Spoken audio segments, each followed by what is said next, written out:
ನಿಮ್ಮ ಜಾತಕ ಸರಿ ಇಲ್ಲ, ನಿಮ್ಮ ಗ್ರಹಗತಿ ಸರಿ ಇಲ್ಲ, ನಿಮ್ಮ ದಶೆಗಳು ಸರಿ ಇಲ್ಲ, ನಿಮ್ಮ ಜೀವನ ಕಷ್ಟ ಅಂತ ಹೇಳಿದಾಗ ಈ ಒಂದು ಕಥೆನ ನೀವು ನೆನ್ಪು ಮಾಡ್ಕೊಳ್ಳಿ. ಶ್ರೀಕೃಷ್ಣ ದುರ್ಯೋಧನ ಹತ್ರ ಹೋಗಿರ್ತಾನೆ ಸಂಧಾನ ಮಾಡ್ಲಿಕ್ಕೆ.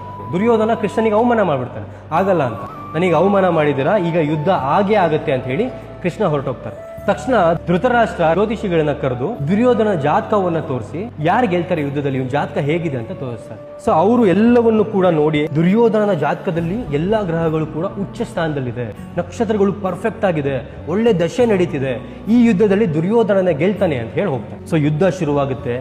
ಕೆಲವು ದಿನಗಳಲ್ಲಿ ನಾವಿನ್ನೇನು ಸೋಲ್ತಿದೀವಿ ಅಂತ ಸುಳುವು ದುರ್ಯೋಧನಿಗೆ ಮತ್ತು ಧೃತರಾಷ್ಟ್ರನಿಗೆ ಸಿಗುತ್ತೆ. ಅದೇ ರಾಜ ಜ್ಯೋತಿಷಿಯನ್ನ ಮತ್ತೆ ಕರೆಸ್ತಾರೆ. ಅಲ್ಲ, ನೀವು ಅವತ್ತು ಹಾಗೆ ಹೇಳಿದ್ರಿ, ಒಳ್ಳೆ ಜಾತಕ ಇದೆ, ಒಳ್ಳೆ ದಶೆ ಇದೆ, ದುರ್ಯೋಧನನೇ ಗೆಲ್ತಾನೆ ಅಂತ ಹೇಳಿದ್ರಿ, ಬಟ್ ಇವಾಗ ನಾವು ಸೋಲ್ತಿದ್ದೀವಲ್ಲ ಯಾಕೆ ಅಂತ ಹೇಳಿದಾಗ ಆ ಜ್ಯೋತಿಷಿಗಳು ಇನ್ನೊಂದ್ಸಲಿ ಜಾತಕ ನೋಡ್ತಾರೆ.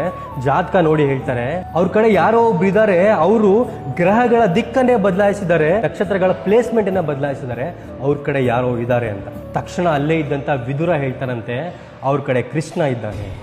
ಸೊ ಕೃಷ್ಣ ಗ್ರಹಗಳ ದಿಕ್ಕನ್ನೇ, ನಕ್ಷತ್ರಗಳ ಒಂದು ಪ್ಲೇಸ್ಮೆಂಟನ್ನೇ ಬದಲಾಯಿಸ್ಬಿಟ್ಟು ಅವರು ಗೆಲ್ಲೋ ರೀತಿ ಮಾಡಿದೆ. ಯಾಕೆ? ಅವರು ಧರ್ಮದ ಪರವಾಗಿದ್ರು, ಒಳ್ಳೆಯದರ ಪರವಾಗಿದ್ರು. ಇನ್ ಕೇಸ್ ನಿಮ್ಮ ಜಾತಕದಲ್ಲಿ ಒಳ್ಳೆ ದಶೆಗಳಿಲ್ಲ, ಒಳ್ಳೆ ನಕ್ಷತ್ರಗಳು ಬಂದಿಲ್ಲ ಅಂದ್ರೂ ಕೂಡ ನಿಮ್ಮ ಕರ್ಮ ಧರ್ಮ ಪರವಾಗಿದ್ರೆ ಅದನ್ನು ಕೂಡ ದೇವರು ಬದಲಾಯಿಸಿ ನಿಮ್ಮ ಜೀವನವನ್ನ ಸುಂದರವಾಗಿ ಮಾಡೇ ಮಾಡ್ತಾನೆ ಅನ್ನೋದು ಮಹಾಭಾರತದಲ್ಲೇ ಶ್ರೀಕೃಷ್ಣ ತೋರಿಸ್ಕೊಟ್ಟಿದ್ದಾನೆ.